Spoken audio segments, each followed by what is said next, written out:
শ্রোতাবন্ধু, স্বাগত জানাচ্ছি কৃষি বিষয়ক ফোন ইন লাইভ অনুষ্ঠান কৃষির কথার আজকের এই পর্বে। যেখান থেকে আমাদের শুনছেন সকলকে একরাশ প্রীতি এবং শুভেচ্ছা। শ্রোতাবন্ধু, আমাদের আজকের এই আলোচনার বিষয় হচ্ছে বসতবাড়িতে পরিকল্পিত কৃষি বনায়ন। শ্রোতাবন্ধু, পুরো আয়োজন জুড়ে আপনাদের সাথে আছি আমি MN মাহমুদুল হাসান, এবং আমার সাথে আজ বিশেষজ্ঞ আলোচক হিসেবে উপস্থিত রয়েছেন প্রফেসর ডক্টর কাজী কামরুল ইসলাম, অ্যাগ্রোফরেস্ট্রি বিভাগ, কৃষি অনুষদ, বাংলাদেশ কৃষি বিশ্ববিদ্যালয়। স্যার, কেমন আছেন আপনি? ভালো আছি স্যার, স্বাগত জানাচ্ছি আপনাকে আমাদের অনুষ্ঠানে। শুরুতে আপনার কাছে জানতে চাইবো যে আপনি যেমনটি শুনছিলেন যে আমাদের আজকের আলোচনার বিষয় হচ্ছে বসতবাড়িতে পরিকল্পিত কৃষি বনায়ন। তাহলে কৃষি বনায়ন বলতে আসলে আমাদের চাষি ভাইরা কি বুঝবেন, সেটা যদি খুব সহজ ভাষায় একটু বুঝিয়ে বলতেন। ধন্যবাদ নাহিদ, ধন্যবাদ সকলকে। আসলে কৃষি বনায়ন এটা একটা নতুন বিষয় আমাদের সাথে এসেছে। কৃষি বনায়ন আমরা যদি খুব সোজা ভাষায় বা সোজা করে বলতে চাই, গাছ, আমরা সবাই গাছ চিনি, গাছের সাথে যদি কোনো ফসল, সেটা হতে পারে ধান, পাট, চা, ক্রপস বা কোনো শাকসবজি, সেটাকে যদি আমরা একসাথে চাষ করতে পারি, আবার যদি গাছের সাথে ফসল প্লাস যদি কিছু অ্যানিম্যাল যেমন হাঁস, মুরগি, গরু, ছাগল, এই তিনটাকে একসাথে রাখতে পারি, অথবা গাছের সাথে যদি আমরা ফসলকে একসাথে করতে পারি, দ্যাট মিনস দুইটা কম্পোনেন্ট বা দুইটা পার্ট আমাদেরকে একসাথে করতে হবে, যার একটা পার্ট অবশ্যই গাছ হতে হবে। গাছের সাথে ফসল অথবা আমরা অ্যানিম্যাল, তিনটাকে যদি একসাথে আনতে পারি তাহলে সেটাকে আমরা কৃষি বনায়ন বলতে পারি। এখন কথা হচ্ছে যে এই জিনিসটা কেন আমরা করব, তাই না? একটা কম্পোনেন্টের মধ্যে আরেকটাকে কেন আমরা নিয়ে আসবো, এটা একটা খুব জরুরি। আসলে যাদের আমাদের মতন গরিব দেশ, যাদের জমির স্বল্পতা আছে বা যাদের তোমার ল্যান্ডের বা জমির খুব স্বল্পতা, একটা জায়গার মধ্যে অনেক কিছু করতে হয়। বাংলাদেশে আসলে মানুষের জমির খুব স্বল্পতা, সেই জায়গার মধ্যে তাকে হয়তো বিভিন্ন ধরনের ফসল উৎপাদন করতে হয়, গাছও তাদের লাগে, তাদের জন্য এই সায়েন্সটা খুবই উপযোগী। এবং আরও একটা জিনিস ফার্মারদের, কৃষক ভাইদেরকে না বললে নয়, এই জিনিসটা আমরা করলে আমাদের পরিবেশের বড় উপকার আমরা করি। আমরা পরবর্তীতে আমরা এই জিনিসগুলো আরেকটু ডিটেলস বা খোলাখুলি বলবো বলি। আচ্ছা আচ্ছা স্যার, তার অর্থ হলো যে আমরা কৃষি বনায়ন বলতে মূলত বুঝবো যে আমি এখানে কৃষিকাজও করব এবং সেই সঙ্গে আমি আসলে বৃক্ষরোপণ করব। সেটা হতে পারে কৃষিকাজ এবং বৃক্ষরোপণ একসাথে, অথবা হতে পারে যে আমি কোনো গবাদি পশু পালন করছি এবং সেই সঙ্গে আমি বৃক্ষরোপণ করছি, তাই তো? স্যার, তাহলে যেহেতু আমরা জানি যে আমাদের বর্তমানে আবাদযোগ্য জমি এবং বনভূমির পরিমাণ ক্রমশ কিন্তু কমে যাচ্ছে, এই ক্ষেত্রে আসলে আমাদের বসতবাড়িতে কৃষি বনায়ন এই জিনিসটা আমাদের এই বনভূমির পরিমাণ কোনোভাবে বৃদ্ধি করছে কিনা, বা এর গুরুত্বটা আসলে কি? ধন্যবাদ মনি। আসলে আমরা যদি একটু আমাদের দেশের প্রেক্ষাপটটা চিন্তা করি, আমাদের কৃষক ভাইরা আমরা জানেন যে আমাদের দেশে আবাদি জমির পরিমাণ আসলে কমতেছে, ডে বাই ডে কমতেছে, নানান কারণে কমতেছে আমাদের জিনিসগুলো, আমরা ওদিকে না ঢুকি। তো এই জায়গাগুলো কমার পরে হচ্ছে গিয়ে আমাদের একসাথে আমাদের কৃষক ভাইদের পুষ্টি নিরাপত্তার জন্য তাদেরকে যেমন গাছের যেই জিনিসগুলো রয়েছে, তাদের কাঠ, তারপরে জ্বালানি কাঠ, তারপর ফল, প্লাস তাদের ফসল, প্লাস শাকসবজি একসাথে তাদের করতে হচ্ছে। এই করার জন্য আমাদেরকে এই গাছের সাথে এই কম্বিনেশন বা সংযোগটা আমাদেরকে নিতে হচ্ছে আসলে। এবং এই নেয়ার জায়গাগুলো যদি আমরা দেখি, আমাদের দেশের আমরা একটা স্ট্যাটিস্টিক দেখেছি, প্রায় 27 মিলিয়ন হোমস্টে আছে আর কি। তো এই জায়গাগুলোকে যদি আমরা ইউজ করতে পারি, কৃষি বনায়ন একটা বৈজ্ঞানিক উপায়ে করতে পারি, তাহলে আমাদের যে গরিব কৃষক ভাই বোনরা আছে, এই জায়গার থেকে তারা কিন্তু একসাথে যেমন কাঠ জাতীয় উপাদান প্লাস তাদের শাকসবজি, ফলমূল এবং ক্রপসের তারা মিশ্রণ ঘটাইতে পারে, যার জন্য আমরা এই বসত বাড়িতে পরিকল্পিত কৃষি বনায়নটাকে আমরা খুব, সরকার যেমন এটাকে এমফাসাইজ বা সরকার যেমন গুরুত্ব দিচ্ছে, প্লাস আমাদের এই জায়গাটাকে গুরুত্ব দিতে হবে আমাদের ভবিষ্যতের জন্য, আমাদের গরিব বা কৃষক ভাই বোনদের জন্য এটা খুব দরকারি একটা জায়গা রয়ে গেছে আমাদের আসলে। স্যার, যেমনটি বলছিলেন যে আমাদের 27 মিলিয়ন বসতবাড়ি আসলে রয়েছে, এই এত পরিমাণ যে বসতবাড়ি, সেখানে যদি আমরা কৃষি বনায়ন করতে পারি, সেটা আমাদের দেশের যে টোটাল বনভূমির পরিমাণ রয়েছে, যেটা আসলে 25% থাকা উচিত বা 25% থাকা উচিত, সেটা আসলে বৃদ্ধি পাবে। এবং এটা যদি বৃদ্ধি পায়, সেক্ষেত্রে আসলে আমরা জানি যে 25% বনভূমি থাকলে আমাদের জলবায়ুগত পরিবর্তন যে হয়েছে সেটা আমরা মোকাবিলা করতে পারবো। এটা আসলে কতটুকু সত্য স্যার? এটা একেবারেই একটা সত্য, চিরন্তন সত্য জিনিস। আমরা খুব দুঃখের সাথে বলি যে আমাদের দেশের 25% জনবসতি থাকা উচিত, সেটা FAO বা WHO যারা বিশ্ব সংস্থা আছে তাদের ভাষ্যমতে এই জায়গাটা কমতে কমতে আমাদের যে ট্রি কাভারেজ বা গ্রিন কাভারেজের এলাকাটা 9 to 10% চলে আসছে। এবং পক্ষান্তরে আরও একটা সুন্দর একটা স্ট্যাটিস্টিক্স বা গভর্নমেন্টের পক্ষ থেকে সুন্দর একটা স্ট্যাটিস্টিক্স আসছে যে মানুষের মধ্যে গাছ লাগানোর প্রবণতা বাড়তেছে, দিন বা দিন তারা করতেছে কি গাছ লাগাচ্ছে। গাছ লাগানোর জন্য হয়েছে কি আমাদের লাস্ট 4 to 5 ইয়ার্স বা 3-4 বছরে আমাদের ট্রি কাভারেজের 0.5 বা 0.75% তারা বাড়িয়েছে শুধুমাত্র এই মানুষের ব্যক্তি ফার্মারদের বা কৃষকদের বিভিন্ন জায়গায় গাছ লাগানোর জন্য। আমরা এই গাছ লাগানো যদি বাড়াইতে পারি তাহলে আমাদের বনভূমির যে 25%-এর যেই শর্টেজটা আছে সেই জায়গাটা আমরা ফিল আপ করতে পারি। এখন এই জায়গাটা কেন আজকে দেখেন আমাদের দেশে অপরিকল্পিত বন্যা হচ্ছে, তারপরে সাংঘাতিক রকম বৃষ্টিপাত হচ্ছে, বৃষ্টিপাতটা ইরেগুলার প্যাটার্ন, মানে এক এক সময় বৃষ্টিপাতটা আরেক জায়গায় হচ্ছে। এই যে আমরা যে ভিজুয়াল আইসগুলো দেখছি, তারপর আজকে যে ময়মনসিংহের যে টেম্পারেচার, আমি আজকে দেখে আসলাম বাইরে যে টেম্পারেচারটা, যে এই সময় যে এই তাপমাত্রা, এইগুলো কিন্তু আসলে আমাদের পরিবেশের বিপর্যয় এবং আমাদের বনভূমি না থাকার জন্য আমরা কিন্তু এটা আস্তে আস্তে এটা বাড়তে থাকবে, বেড়ে যাবে।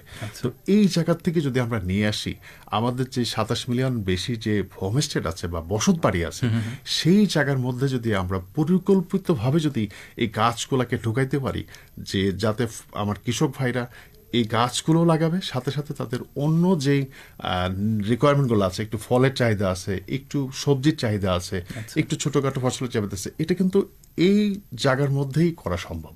এবং আমি বিভিন্ন জায়গায় দেখেছি এবং বাংলাদেশের বিভিন্ন জায়গায় বিভিন্ন ফার্মারদের এক্সাম্পল দিয়ে আমি দেখাতে পারবো তারা কীভাবে কী করে আর কি। ছোট্ট একটা এক্সাম্পল দিই, আমাদের পাশে কিছু ফার্মাররা থাকে যে ইন্ডিয়ান সীমান্তে, বা তাদের কিন্তু খুব সামান্য কিছু জায়গা আছে যে জায়গার মধ্যে তারা আমাদের জার্মান একটা সংস্থা আছে, তাদের সহায়তা, আমাদের সহায়তায় সেই জায়গার মধ্যে আমরা একটা পরিকল্পিত কৃষি বনায়ন করে তাদেরকে কিন্তু ওখান থেকে সর্বোচ্চ পরিমাণ তাদেরকে বেনিফিট আমরা এখন দিতে পারতেছি। তো আমরা এইগুলো নিয়ে একটু ডিসকাস যাবো ফার্মারদেরকে, একটু ডিটেলস আমরা বলবো আর আপনি যেমনটি বললেন যে আসলে জলবায়ু পরিবর্তন অনেক ভূমিকা রাখছে, এবং এই বর্তমানে যে আসলে তাপমাত্রা বা যে পরিমাণ বৃষ্টিপাত হচ্ছে বা যেরকম রোদ আমরা দেখছি, তার উপর ভিত্তি করে আমি আসলে আমাদের শ্রোতা বন্ধুদের উদ্দেশ্যে আগামী এক সপ্তাহের একটি আবহাওয়ার পূর্বাভাস জানিয়ে দিচ্ছি। শ্রোতা বন্ধু, আগামী এক সপ্তাহে ময়মনসিংহ এবং এর পার্শ্ববর্তী অঞ্চলে সম্ভাব্য সর্বোচ্চ তাপমাত্রা হতে পারে 34 থেকে 36 ডিগ্রি সেলসিয়াস এবং সম্ভাব্য সর্বনিম্ন তাপমাত্রা থাকতে পারে 25 থেকে 27 ডিগ্রি সেলসিয়াস। শ্রোতা বন্ধু, সপ্তাহ জুড়ে বিভিন্ন সময়ে আকাশ মেঘলা থাকতে পারে, মাঝে মধ্যে বৃষ্টি অথবা বজ্রসহ বৃষ্টিপাতের সম্ভাবনা রয়েছে। পুরো সপ্তাহ জুড়ে আপেক্ষিক আর্দ্রতা থাকতে পারে প্রায় 70 থেকে 90%। এই যে আপেক্ষিক আর্দ্রতা একটি বিশাল একটি বেশি আপেক্ষিক আর্দ্রতা, এই আর্দ্রতা থাকার কারণে কিন্তু ভ্যাপসা গরম অনুভূত হতে পারে। এবং স্যার, আপনার কাছে এবার আসি যে যেহেতু আবহাওয়ার যে পূর্বাভাসটি আমি দিলাম সেখানে দেখা যাচ্ছে যে আমাদের শ্রোতা বন্ধুরা, স্যার আমাদের একটি ফোন কল চলেছে, আমরা ফোন করে দিই। আসসালামু আলাইকুম শ্রোতা বন্ধু, আপনার নাম বলে প্রশ্নটি করুন। ওয়ালাইকুম আসসালাম, আমি ফাতেমা বলছি গাজীপুর থেকে। আপনাদের অনুষ্ঠানটি আমি লাইভে দেখছি, আমার খুবই ভালো লাগছে। আর আমার প্রশ্নটি হচ্ছে, আমার বসত বাড়ির সামনে ফাঁকা কিছু জায়গা রয়েছে, কিছুদিন যাবত পরিমাণ রোদ বা গরম, আমি চিন্তা করছি যে এখানে কিছু গাছ লাগাবো, যে গাছগুলো আমার বসত বাড়ির রোদ ছায়া দেবে এবং কোম্পানিতে ভালো পরিমাণে ফল হতে পারে সেখানে। তো এরকম গাছগুলো লাগালে আমার বসত বাড়ির জন্য ভালো হবে এবং ছায়াও দেবে, আমি সেটা জানতে চাচ্ছি। ধন্যবাদ শ্রোতা বন্ধু আপনার চমৎকার প্রশ্নটির জন্য। আমরা আপনার প্রশ্নটির উত্তর দেওয়ার চেষ্টা করব। স্যার, আমরা যেমনটি বলছিলাম আসলে যে আবহাওয়ার পূর্বাভাস অনুযায়ী আমরা দেখলাম যে এই রোদ হচ্ছে, এই বৃষ্টি হচ্ছে, এই যে পরিবর্তিত আবহাওয়া, এই আবহাওয়ার কারণে আমাদের কৃষক ভাইদের কোনো সতর্কতামূলক ব্যবস্থা নেওয়ার প্রয়োজন রয়েছে কিনা? আমরা যদি একেবারেই সাধারণ ভাষ্যে একটু বলি, আসলে এই সতর্কতাটা আমরা একদিনে আসলে কিন্তু আমরা পরিবেশটা যেমন ঠিক করতে পারবো না, আবার এটাকে একদিনেও এটাকে আমরা নষ্টও করি নাই। তা আমাদেরকে আসলে পরিকল্পিত একটা সমন্বিত একটা ব্যবস্থাপনা আমাদেরকে যেতেই হবে এখানে। যেমন যদি আমরা প্রত্যেকটা এই 27 মিলিয়ন যেতে হাউস হোল্ড আছে, এখানে যদি আমরা প্রত্যেকে যদি 5টা করে গাছও আমরা এখানে নিয়ে আসি, তাহলে কিন্তু আমাদের একটা টোটাল নাম্বার অফ গাছ বাড়বে দেশে। এবং যখন এভাবে আমরা সামষ্টিকভাবে যদি আমরা গাছের পরিমাণ বাড়াইতে পারি, তাহলেই কিন্তু আমরা এই আমাদের যে ওয়েদার বা আমাদের যে আবহাওয়া বা ক্লাইমেট, সেটার কিন্তু উন্নত সাধন করতে পারি। আপনি আমি একা একটা গাছ লাগাই সেটা করা কিন্তু সম্ভব না। সম্ভব হচ্ছে আমাদের সকল কৃষক ভাই বোন যারা আছে, আমাদের যে হাউস হোল্ডের যে বসত বাড়ির মেম্বার আছে, তারা সবাই মিলে সব জায়গায় মিলে যদি আমরা গাছগুলোকে লাগাইতে পারি, তাহলেই শুধু আমরা আশা করতে পারি যে এই তাপমাত্রার বা এই ইরেগুলার যে আমরা ওয়েদার প্যাটার্ন বলি সেটার আমরা উন্নতি ঘটাইতে পারবো। এবং এটা কিন্তু আজকে লাগাই আমি কালকে এটা পাবো না, এই ফলটা আমাদেরকে আস্তে স্লো ভোগ করতে হবে। তো আমি যদি ওর ফার্মারের কোশ্চেনের আনসারটা ফার্মার একটু প্রশ্ন করেছিলেন যে তার ছাদে কিছু জায়গা রয়েছে এবং সেই সাথে আসলে সেখানে পানির পরিমাণ, আমাদের আরেকটি ফোন চলে এসেছে। জি শ্রোতা বন্ধু, আপনার নাম বলে প্রশ্নটি করুন। হ্যালো, আসসালামু আলাইকুম। জি শ্রোতা বন্ধু, আমরা শুনতে পাচ্ছি, আপনি আপনার নাম বলে প্রশ্নটি করুন।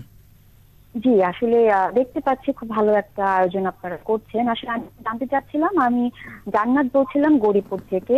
আপনারা যে ব্যাপারটা নিয়ে কথা বলছেন, আমার দুটো প্রশ্ন রয়েছে। এর মধ্যে একটা হচ্ছে, এই যে বসত বাড়িতে আমরা যদি কৃষি বনায়ন করি, তাহলে কৃষি বনায়নের মাধ্যমে আসলে অতিরিক্ত আয় যদি আমরা করতে চাই, অতিরিক্ত আয় করার উপায় কি? এটি একটা।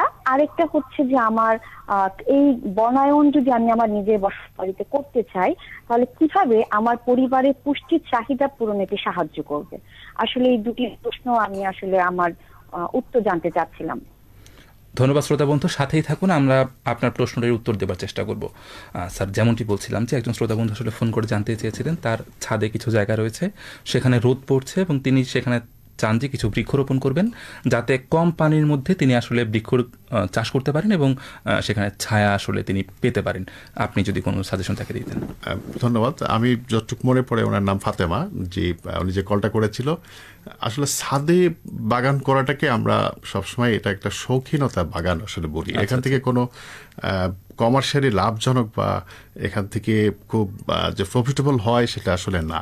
যেমন আমরা যদি বলি যে শখের দাম লাখ টাকা, আমি একটা আম গাছ লাগাবো, সেখান থেকে হয়তো একটা আম আমি পেলাম, কিন্তু এই আম গাছটা যদি আমি নিচে মাটিতে লাগাই তাহলে সেখান থেকে আমি কিন্তু 10টা বা 20টা আম পাবো আর কি। তো উনি যে ফাঁকা জায়গাটার কথা বলেছে টবে, আসলে টবে বা বাগান বা গাছ লাগানো আমরা সবসময় নিরুৎসাহিত করি। আপনার বাসার যদি চারিপাশে কোনো জায়গা থেকে থাকে, তো সেই জায়গাগুলো, যেমন আমরা সাধারণত বলি যে বাসার পিছনে উত্তর দিক যেটাকে বলি আমরা তো বাসাগুলোকে আমরা সাধারণত বাংলাদেশের প্রেক্ষাপটে ধরি দক্ষিণমুখী বা দক্ষিণমুখী থাকবে।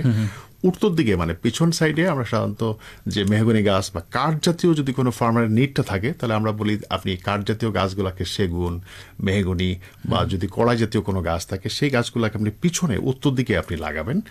আর ফলের গাছ, যেটা পরের ফার্মার একটা খুব সুন্দর কোশ্চেন করেছেন যে উনি ওখান থেকে খাদ্য নিরাপত্তা বা অতিরিক্ত ইনকাম করতে পারবেন। আপনাকে একটা ছোট এক্সাম্পল দিয়ে আমি বলি, আমি এই যে ময়মনসিংহের গারো, নেত্রকোনা, পূর্বধলা এই বাসাগুলোতে যেয়ে দেখি এখানকার ফার্মাররা কিছু দেশি আম গাছ লাগিয়েছে। আজকে থেকে 20 বছর আগে দেশি আম গাছগুলা 4টা-5টায় তার বসত বাড়ি ভরে গিয়েছিল। তখন আমরা করেছি সেই গাছগুলোকে রিপ্লেস করে আমরা সেখানে আম্রপালি বা সেখানে কিছু উন্নত ভ্যারাইটির ছোট ডোয়ার্ফ আমরা ম্যাঙ্গো গাছগুলোকে দিয়েছি, এবং সাথে সাথে করেছি কি সারা বছর যাতে সেখান থেকে ফলের চাহিদা, মানে বসত বাড়িতে যে মেম্বারগুলো আছে তাদের ফলের চাহিদাটাকে মেটানোর জন্য আমরা করেছি বিভিন্ন গাছ দিয়েছি।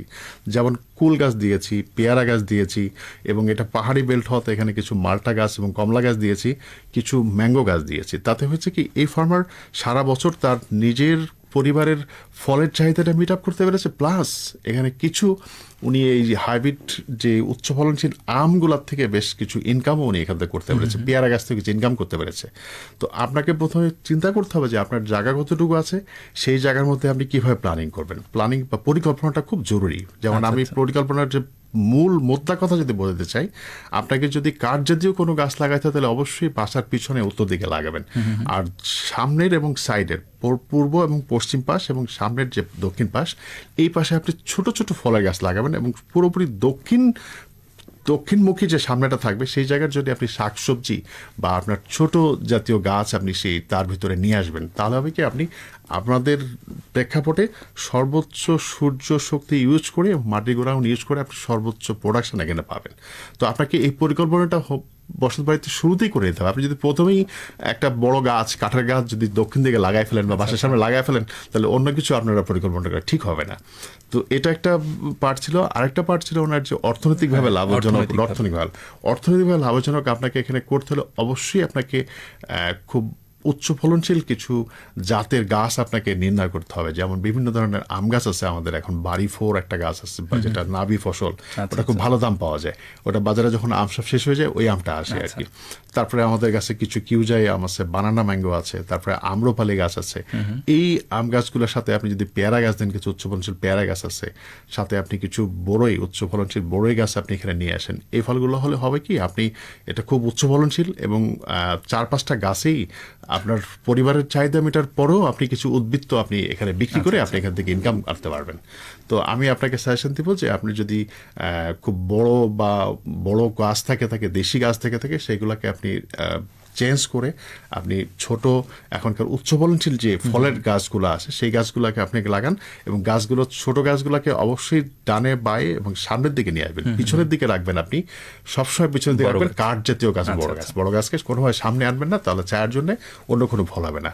আর তারপর বাসত বাড়িতে ছায়ার মধ্যে যদি হয়, ছায়ার মধ্যে আপনি কিছু আদা হলুদ কচু সেটা করে আপনার পরিবারের খাদ্য চাহিদা প্লাস কিছু সেল করতে পারবেন। আচ্ছা আচ্ছা, তার অর্থ হচ্ছে যে আমাদের শ্রোতা আরেকটি ফোন কল চলে এসেছে। আমাদের ফোন কল সম্ভবত কেটে গিয়েছে নেটওয়ার্ক ইস্যুর কারণে। স্যার, আমরা আমাদের আলোচনায় ফিরে আসবো। আশা করি আপনি উত্তরটি দিলেন, আমাদের শ্রোতা বন্ধু আশা করি তার উত্তরটি পেয়েছেন। স্যার, যেমনটি আপনি বলছিলেন যে আমাদের শ্রোতা বন্ধুর প্রশ্নের উত্তরের মধ্যে আপনি বললেন যে তার কিভাবে সে নতুন করে একটি কৃষি বনায়ন তৈরি করতে পারেন। তবে অনেক ক্ষেত্রে দেখা যায় আমাদের চাষি ভাই যারা আছেন, যারা একদম গ্রামে থাকেন, তারা আসলে গ্রামে আসলে হয় কি যে বসত বাড়িতে কোনো না কোনো গাছ আসলে থেকেই যায়, এই গাছগুলো তারা আসলে কাটতে চান না। তো এই গাছগুলো রেখে দিয়েও আসলে আরেকটি ফোন কল চলে এসেছে। স্যার, আসসালামু আলাইকুম। শ্রোতা বন্ধু, আপনার নাম বলে প্রশ্নটি করুন। আসসালামু আলাইকুম। আমি আপনাদের অনুষ্ঠানটি ফেসবুক লাইভে দেখছিলাম। আমি সাকিব, ত্রিশাল উপজেলা থেকে বলছিলাম। জি স্যার, শ্রোতা বন্ধু বলুন প্লিজ। খুব চমৎকার কিছু বিষয় নিয়ে আপনার কথা বলছিলেন।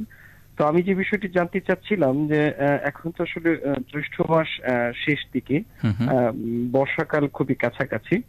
তো এক্ষেত্রে জলবায়ু পরিবর্তনের জন্য, জলবায়ু পরিবর্তন প্রভাব মোকাবেলা করতে পারে এই ধরনের গাছ নির্বাচনের জন্য আসলে আমি যদি আমার বাড়ির আশেপাশে গাছ লাগাতে চাই, কোন গাছগুলো আমি নির্বাচন করতে পারি, যদি একটু বলতেন।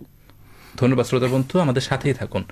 স্যার, আমরা যেমনটি বলছিলাম, আসলে আমি আপনাকে আরেকটি বিষয় জানতে চাইবো আপনার কাছে, যে যেহেতু আপনি বলছিলেন যে বসত বাড়িতে পরিকল্পিত কৃষি বনায়ন করা হচ্ছে, তো অনেক ক্ষেত্রে দেখা যায় আমাদের গ্রামে যারা থাকেন তারা আসলে সেই গাছগুলো কাটতে চান না, তারা নতুন করে গাছ লাগাবেন কিন্তু পুরনো গাছগুলো আসলে কাটতে চান না অনেক। তো এই ক্ষেত্রে আসলে তাদের জন্য আপনার কোনো সাজেশন আছে কিনা? এটা আসলে আপনাকে কিছুটা ভালো জিনিস পেতে হলে কিছুটা স্যাক্রিফাইস করতে হয়, আমাদের জীবনের নিয়ম আসলে এটা। তো যদি একেবারেই সম্ভব না হয় রাখার, তাহলে আমরা বলি অবশ্যই আপনি গাছগুলার অঙ্গ ছাঁটাই, বা আমরা এটাকে যদি বলি প্রুনিং, আপনি অবশ্যই গাছগুলাকে আপনাকে ছেটে অন্য গাছগুলাকে আলো আসার জন্য জায়গা আপনাকে করতেই হবে। যদি আপনি ওই গাছগুলোকে রাখতেও চান, তাহলে অবশ্যই সেটার ডালগুলাকে ছেটে সেগুলাকে ছোট করে, যাতে অন্য গাছের বা আপনার অন্য ফাঁকা জায়গায় যাতে আপনার সূর্যের আলো যদি না আসে, কোনো ফল গাছ ফুল গাছ আসলে আমাদের পরিপূর্ণভাবে ফুল দিবে না।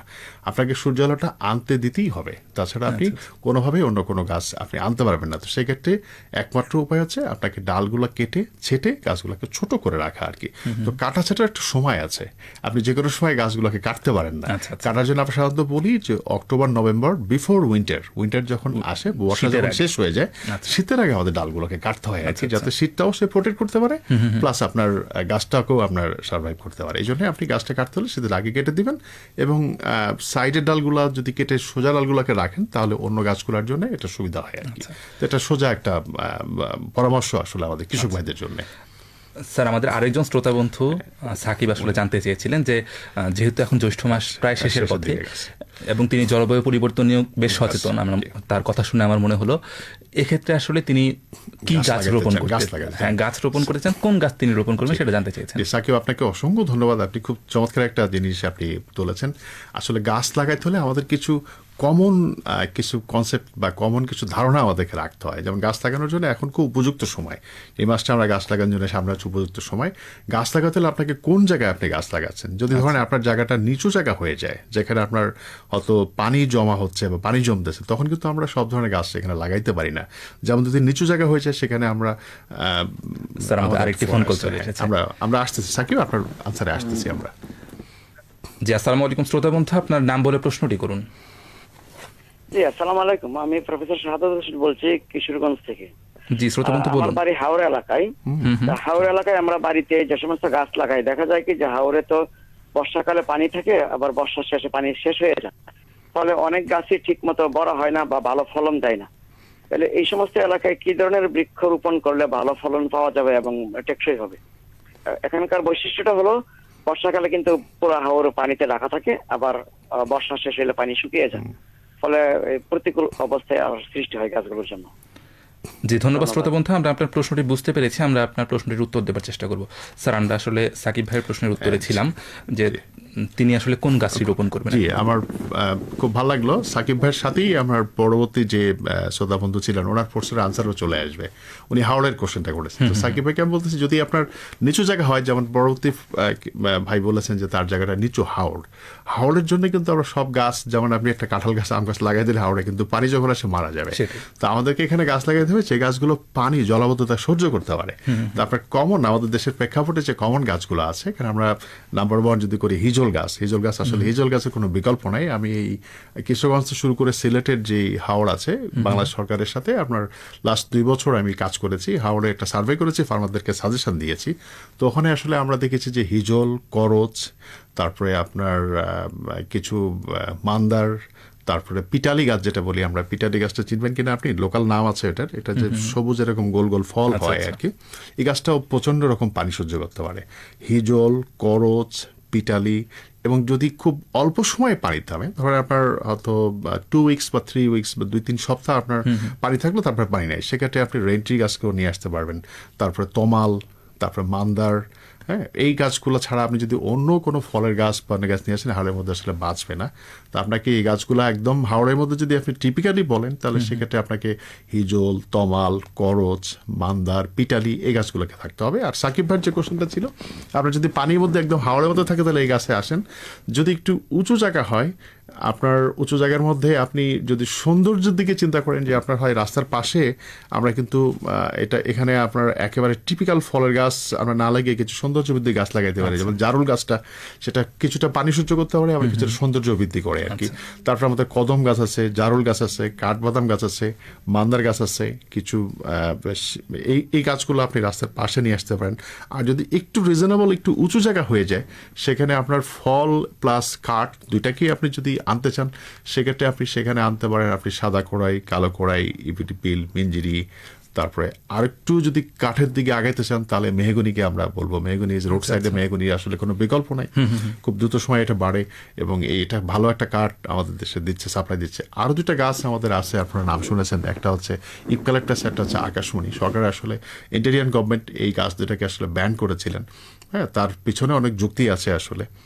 তো আকাশমণি এবং ইউক্যালিপটাস গাছ যদি আমি স্পেসিফিক করে বলতে চাই বা একদম ক্লিয়ারলি বলি, এই গাছ দুটো পরিবেশের বেশ ক্ষতি করে। কি ক্ষতি করে পরিবেশে, সেটাও আমাদের জানা উচিত, তাই না? আমরা একটা গবেষণায় দেখেছি যে একটা ইউক্যালিপটাস গাছ অন্য একটা স্বাভাবিক গাছের তুলনায়, 2টা গাছ আমি পাশাপাশি রাখতেছি, এই গাছটা 5 থেকে 6 গুণ বেশি মাটির থেকে পানিটা নিয়ে ফেলে সে। যদি 1 কেজি নেয়, এ নেয় 5 থেকে 6 কেজি। একটু পানিটা নিল, তাহলে হচ্ছে কি, আপনার যে জায়গায় পানির একটু ক্রাইসিস আছে, সেগুলোকে এই জায়গাটাকে পানি সে একাই নিয়ে নিল। এই জন্য আশপাশে ক্রপস গুলাকে বা ফসলগুলাকে ক্ষতির মধ্যে ফেলে দেয় একটা। শুধু এটা না, তারপর সে করে কি, নাইট্রোজেনাস যে ফার্টিলাইজারটা, যেটা আমরা ইউরিয়া দিলে যেটা হয়, ওটাও সে হিউজ পরিমাণে আপটেক করে ফেলে, মানে যেটা কিন্তু খাদ্য একটা ফসল বা ক্রপের জন্য কিন্তু ওটা তার বৃদ্ধির জন্য খুব জরুরি। সেই কম্পোনেন্টটা সে টেনে নিয়ে নিজে নিয়ে যাচ্ছে, তাহলে হচ্ছে কি, আশপাশের ফসলগুলোকে সে ক্ষতির মধ্যে ফেলতেছে। নট অনলি দিস, আরেকটা সমস্যা আছে এই 2টা গাছের। এই গাছ থেকে এক ধরনের অ্যালকালয়েড নিশ্চিত হয়, এবং এদের যে পোলেনটা, ফুলের যে পোলেনটা, যারা অ্যাজমা রোগী আছে তাদের জন্য কিন্তু এটা গেলে অ্যাজমার প্রাদুর্ভাবটা বাড়ে। তো অ্যাজমার প্রাদুর্ভাব বাড়ে, একটা অ্যালকালয়েড নিশ্চিত হয়। অ্যালকালয়েড নিশ্চিত হওয়ার জন্য হয় কি, এই গাছে কোনো, আপনি খেয়াল করে দেখবেন সাকিব ভাই, যে এই গাছে কোনো ইনসেক্ট বা পাখি বাসা বাঁধে না। আসলে পশু পাখি তারাও বোঝে যে একটা অ্যালকালয়েড নিশ্চিত হয়, যার জন্য ওরা করে কি, গাছে বাসা বাঁধে না। তারা পানি নিচ্ছে, নাইট্রোজেন ফার্টিলাইজার নিচ্ছে, অ্যালকালয়েড নিশ্চিত করতেছে, আবার পোলেনটাও তাদের বিপর্যয়। তো এই জিনিসগুলো হচ্ছে পরিবেশের ক্ষতি করতেছে। এখন এটার উপকারটা যদি আমরা দেখি অন্য সাইডটা, কেন ফার্মার এটা লাগাইতে চায়, আসলে এই 2টা গাছ অস্ট্রেলিয়া, পাপুয়া নিউগিনি থেকে আমাদের আনা হয়েছিল 1980-র দশকে। এই গাছ 2টা আনার পরে আমাদের এটা খুব দ্রুত বর্ধনশীল একটা গাছ, খুব দ্রুত গাছগুলো বাড়ে, অল্প সময়ের মধ্যে এত দ্রুত কোনো গাছ আসলে বাড়ে না। এবং এতে হয় কি, একটা কৃষক ভাই অল্প সময়ে এসে জ্বালানি কাঠের চাহিদাটা এখান থেকে মিট আপ করতে পারে। আচ্ছা। এবং আকাশমণি গাছটা দেখা গিয়েছে কি যে অল্প দিনে বাড়ার পরে সে 10 বছর যদি পার হয়ে যায়, তার কাঠটাও খুব ভ্যালুয়েবল কাঠ, টিম্বার বা কাঠটা একটা ভ্যালুয়েবল টিম্বার। ভ্যালুয়েবল কিভাবে, একদম এই টেবিলটা যদি সেগুন কাঠতে বানানো হয় আর আকাশমণিতে বানানো হয়, কারো ধরার কোনো উপায় নেই যে দুইটা চেনা যায় না। এটা হয় কি, সেগুনের বিকল্প একটা কাঠ হয়ে আচ্ছা, গেছে, আচ্ছা। যার জন্য আমাদের দেশে এটার একটা দারুণ একটা ফার্মার একটা ইনকাম সোর্স হয়ে গেছে। এই জন্য হয় কি, ফার্মার করে কি যে তার যেহেতু অনেক ইনকাম হচ্ছে অল্প সময়, সেটাকে ছাড়তে চায় না, পরিবেশের ক্ষতিটা হচ্ছে সেটা যেতে চায়। তো আমাদেরকে এই ব্যালেন্সিং করে আসলে এই জায়গাগুলো আসতে হবে। তাহলে কি আমাদের স্যার চাষি ভাইরা আসলে কি করবেন এখন? তারা লাগাবেন নাকি লাগাবেন না? এখন এটা কথা হচ্ছে যে আসলে গভর্নমেন্ট যখন এই পলিসিটা নিয়েছে, তার অনেকগুলো কারণ ছিল। পরিবেশ একটা বড় বিষয় আমাদেরকে। তো আমরা যেটাকে সাজেস্ট করি যে যদি ফাঁকা জায়গা হয়, আপনার ফ্যালো ল্যান্ড হয় আর পতিত জমি হয়, ফাঁকা জায়গা যেখানে আপনার অন্য ক্রপের সাথে কোনো কম্পিটিশনের সুযোগ নাই, বা আপনার পানি যদি একটু বেশিও নেয় কোনো সমস্যা, সেরকম জায়গায় স্মল স্কেলে লাগানো পারমিশন দেওয়া গভর্নমেন্ট হচ্ছিল। বাট আমরা, আমাদের সরকার যেহেতু আমাদেরকে বলেছে যে গাছটা ব্যান্ড, আমাদেরকে অবশ্যই, আমরা দেশের নাগরিক, আমাদের সরকারের ডিসিশন মেনে নিয়ে আমাদেরকে আগাইতে হবে। এখন ফার্মার ভাইদের কষ্ট হলো, আসেন আমরা, এটা একটু বিদেশি গাছ, এটা আমাদের দেশি গাছ না, এটা আগ্রাসী গাছ। এই গাছগুলোকে আমরা বিকল্প খুঁজে বের করি। আর সরকার নিশ্চয়ই মানুষের কথা ভেবে, দেশের কথা ভেবে, জলবায়ুর কথা ভেবেই একটা সুন্দর ডিসিশনে আসে। আমরা এই ডিসিশনটাকে মানি। বিকল্প আমাদের যে গাছ আছে, আমাদের মেহগনি গাছ আছে, আমাদের সেগুন গাছ আছে, সুন্দর গাছ আছে আমাদের, একটু স্লো বাড়ে, বাট সেগুন গাছ, মেহগনি গাছ, আমাদের অন্যান্য যে গাছগুলো আছে, সেই গাছগুলোর দিকে আমরা যাই আর কি। স্যার অনেক সময় হয় কি যে আমাদের অনেকে আসলে এরকম জানতে চান যে আমরা বসত বাড়িতে যদি গাছ লাগাই, যেহেতু এখন ঝড় বৃষ্টির সময়, তো যদি ঝড়ে গাছ ভেঙে পড়ে, এক্ষেত্রে আসলে কি হবে? এরকম অনেকেই চিন্তা ভাবনা করে গাছটা লাগান না। আসলে তাদের ক্ষেত্রে কি এটা বলবেন? খুব খুব সুন্দর জিনিস। আসলে বসত বাড়ি, বিশেষ করে যখন বৈশাখীর সময় আসে, আমরা তখন যেটা বলি যে আপনার গাছগুলা, সাইড ব্রাঞ্চ ডালগুলাকে আগে আপনি কেটে রাখেন, যাতে সেটা ভেঙে এখানে না আসতে পারে। কখনো দেখবেন গাছের যে মেইন ডালটা, সেটা কিন্তু ভাঙে না, তার যে শাখা পোশাকগুলো আছে সেগুলো ভেঙে গাছের উপর পড়ে।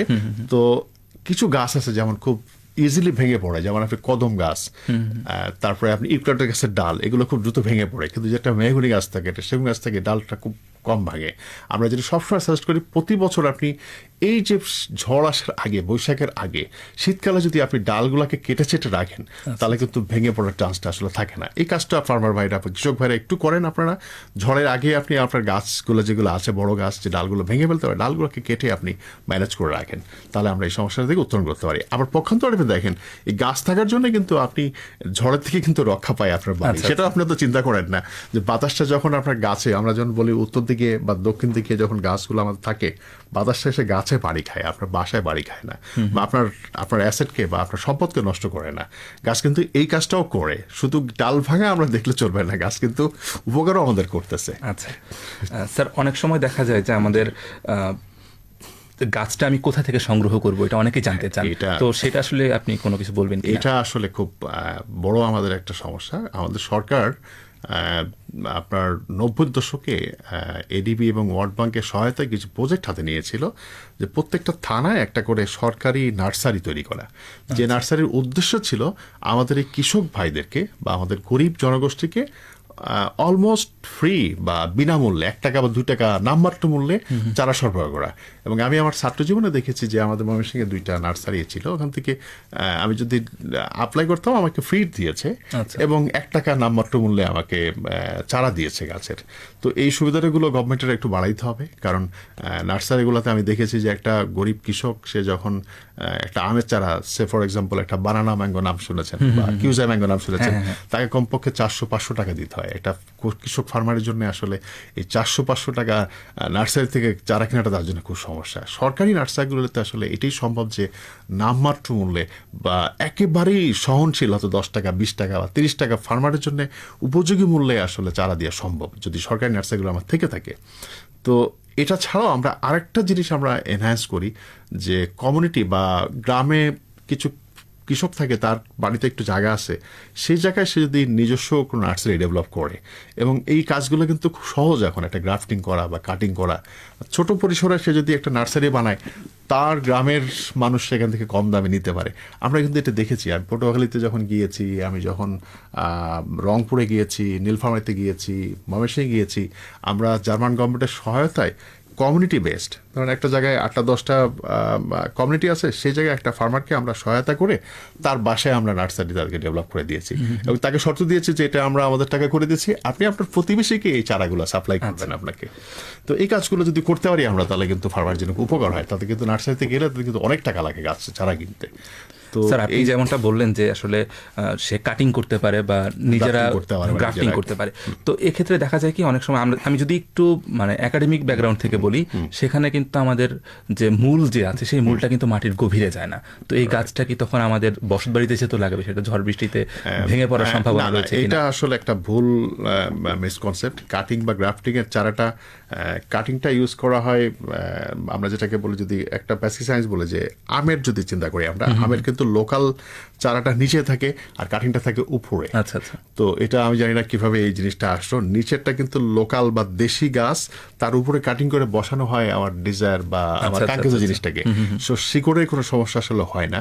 আর আমরা গাছ লাগানোর সময় যে ভুলটা করি, শিকড়টা আসলে মাটির তলে যায় না আমাদের অনেকটা ভুলের কারণে। যেমন আমরা বলি যে গাছ লাগাতে আপনি অ্যাটলিস্ট 2 হাত গর্ত করেন, তো ফার্মার 2 হাত গর্ত করার তো সময় নেই, সে করে কি 1 হাত করে বা অর্ধেক হাত করে।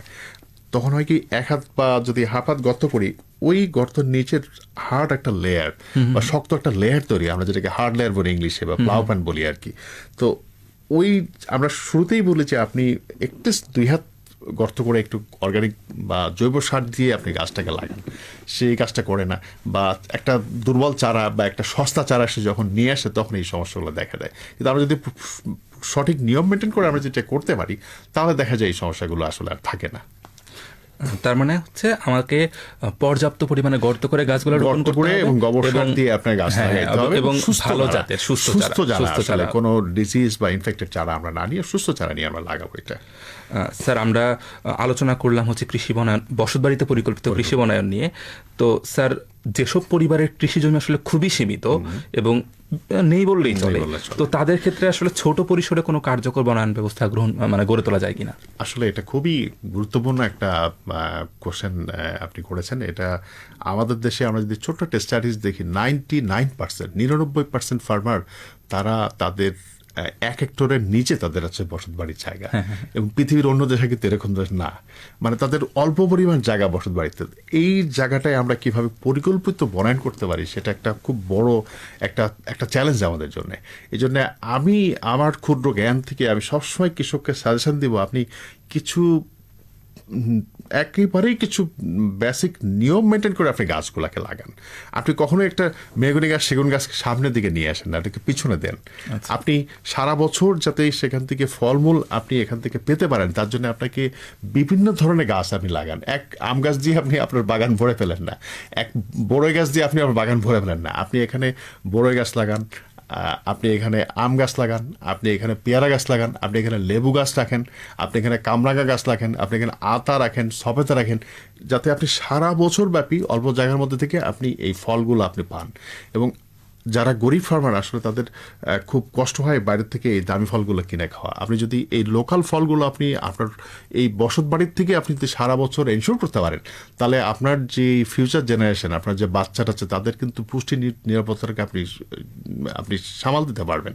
তো আপনি সবসময় এই কাজগুলো করবেন যাতে আপনি সব ধরনের ফল অল্প করে হলেও তাদের উচ্চ ফলনশীল জাত, যে গাছগুলো ছোট হয়, সেই জাতগুলো আপনি পরিকল্পনা মাফিক প্ল্যানিং করে গাছগুলোকে আপনি লাগান। আমরা সবসময় এই একটা সাজেশনে আপনাকে দিয়ে যাই। আপনি একটা পেয়ারা গাছ দিয়ে সব ভরে ফেলেন না। যেমন আমি একটা ফার্মার দেখেছি, মধুপুর একটা ফার্মার, উনি একটা খুব লিডিং ফার্মার। ওনার বাসায় উনি সব ধরনের গাছ, আম, লিচু, সেই লোকাল ফল আমি দেখেছি, গোলাপ জাম, কামরাঙ্গা, পেয়ারা, তারপরে সে কিছু কমলা, ইভেন কিছু কফি, উনি সারা বছর ওনার ফ্যামিলির পুরো ফলের যোগান উনি ওনার হোমস্টে থেকে দেয়, এবং কিছু বিক্রি করে ইনকাম উনি করে। তো এটা করতে কিন্তু আপনাকে সামান্য একটা পরিকল্পনা করতে হবে, আপনাকে খুব বড় কোনো কিছু সাইজ আপনার লাগবে না। তো আসুন আমরা আমাদের বসত বাড়ি থেকে সুন্দর পরিকল্পনা করে সঠিক জায়গায় গাছগুলো লাগাই। সেই আহ্বান আমি আপনার মাধ্যমে আমার কৃষক ভাইদেরকে আমি করতে চাই। এতটুকু আসলে বলতে চাই যে আপনারা আসুন, আমরা একটা পরিকল্পনা করে গাছগুলোকে লাগাই। স্যার, আমাদের এই অনুষ্ঠানটি আসলে আমরা আমাদের শ্রোতা বন্ধুরা ফেসবুক লাইভের মাধ্যমেও দেখতে পাচ্ছেন, তো আমি তাদের কিছু কমেন্ট পড়ে আসছি। আমাদের সঙ্গে যুক্ত আছেন শাহাদাত হোসেন, তিনি লিখেছেন চমৎকার আলোচনা, ভালো লাগছে অনুষ্ঠান। শ্রোতা বন্ধু অসংখ্য ধন্যবাদ আপনাকে, আমাদের সাথেই থাকবেন। যুক্ত আছেন শফিকুল ইসলাম, তিনি গ্রাম বাংলা রেডিও শ্রোতা ক্লাব বইকুড়ি মচমাইল বাগমারা রাজশাহী থেকে আমাদের সঙ্গে যুক্ত রয়েছেন। শ্রোতা বন্ধু আপনাকেও অসংখ্য ধন্যবাদ, শেষ পর্যন্ত আমাদের সাথেই থাকবেন। যুক্ত রয়েছেন স্বর্ণা চাকলাদের অ্যানি, যুক্ত রয়েছেন শরীফুদ্দিন, যুক্ত রয়েছেন আজমাইন হোসেন, যুক্ত রয়েছেন জহুরুল ইসলাম জয়, যুক্ত রয়েছেন রেজওয়ান আলনি, যুক্ত রয়েছেন চঞ্চল রয়। আপনাদের সকলকে অসংখ্য ধন্যবাদ আমাদের সাথে থাকার জন্য। আশা করব শেষ পর্যন্ত আমাদের আলোচনার সাথেই থাকবেন। স্যার, আপনাকে অসংখ্য ধন্যবাদ, আপনি খুব চমৎকার করে আলোচনা করছিলেন। আমরা আসলে আমাদের আলোচনার প্রায় শেষ পর্যায়ে চলে এসেছি। আপনার কাছে একটি শেষ প্রশ্ন যদি করি, যে দেশের খাদ্য নিরাপত্তা, পরিবেশ সংরক্ষণ এবং গ্রামীণ অর্থনীতির উন্নয়নে বসতভিত্তিক কৃষি বনায়ন সম্প্রসারণের জন্য নীতি নির্ধারণী পর্যায়ে আসলে কোনো উদ্যোগ গ্রহণের প্রয়োজন রয়েছে কিনা?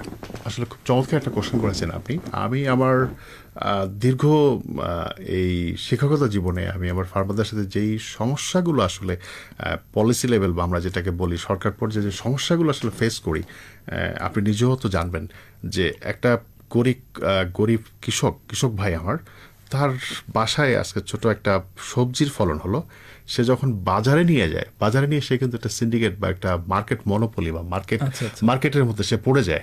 একটা পাইকারির মধ্যে বা একটা আড়তদার বা একটা পাইকারদার করে কি তাকে একটা ফোর্স করে যে এটা আপনাকে এই দামে এটা বিক্রি করতে হবে। তো আমরা যদি এই গভর্নমেন্টের থেকে এই টিউনিংগুলো করি, এই ফার্মারকে যদি বিদেশে আমি দেখেছি যে ফার্মাররা নিজেরাই তার কমিউনিটিতে বা বাজারে নিজেরাই তাদের উদ্বৃত্ত অংশটাকে নিজেরাই বাজারজাত করতে পারে, নিজেরাই সেখানে বিক্রি করতে পারে। এবং আমরা দেখেছি বিদেশে একটা বড় একটা শহরের সুপার মলও ফার্মারদের জন্য একটা অংশ রাখা হয়, যে আমার কৃষক তার প্রোডাক্টটা নিয়ে এই জায়গায় এসে সেল করবে, সে সরাসরি সেল করবে। আমরা যেটাকে বলি যে চেইন, ফার্মারের থেকে যখন ভোক্তা পর্যন্ত আসে 3-4টা চেইন এখানে চলে আসে। এই চেইনটাকে যদি আমরা কমায় ফেলতে পারি, তাহলে এর আলটিমেট লাভটা চলে আসে আসলে কৃষকের কাছে এবং ভোক্তার কাছে। তো এই চেইনটা ব্রেকডাউন করার জন্য আসলে আমার আপনার খুব মুশকিল। এখানে সরকার বা সরকারি সংস্থা যারা আছে তাদেরকে এই কাজগুলো করতে হবে। তারপরে আমি আরেকটা জিনিস বলেছিলাম যে কমিউনিটি পর্যায়ে এদেরকে যদি একটু প্যাট্রোনাইজ করা হয়, একটু নার্সারি করে চারাগুলাকে সরবরাহ করে দেওয়া যায় নামমাত্র মূল্যে, কম মূল্যে।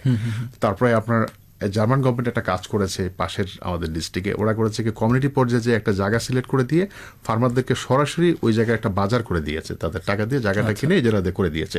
ফার্মাররা সরাসরি ওখানে বাজার করে, কাস্টমাররা ওখানে সরাসরি ফার্মারদের কাছে কিনে নিয়ে যায়। তো এই কাজটা মধ্যস্বত্বভোগীরা রাখে না, ফার্মারকে সরাসরি বাজারজাত প্রক্রিয়াকরণের সাথে নিয়ে আসে। তো হয় কি ছোট ফার্মাররাও ইন্সপায়ার হয় এবং কাস্টমারও ওখান থেকে ফ্রেশ প্রোডাক্টগুলো কিনতে পারে।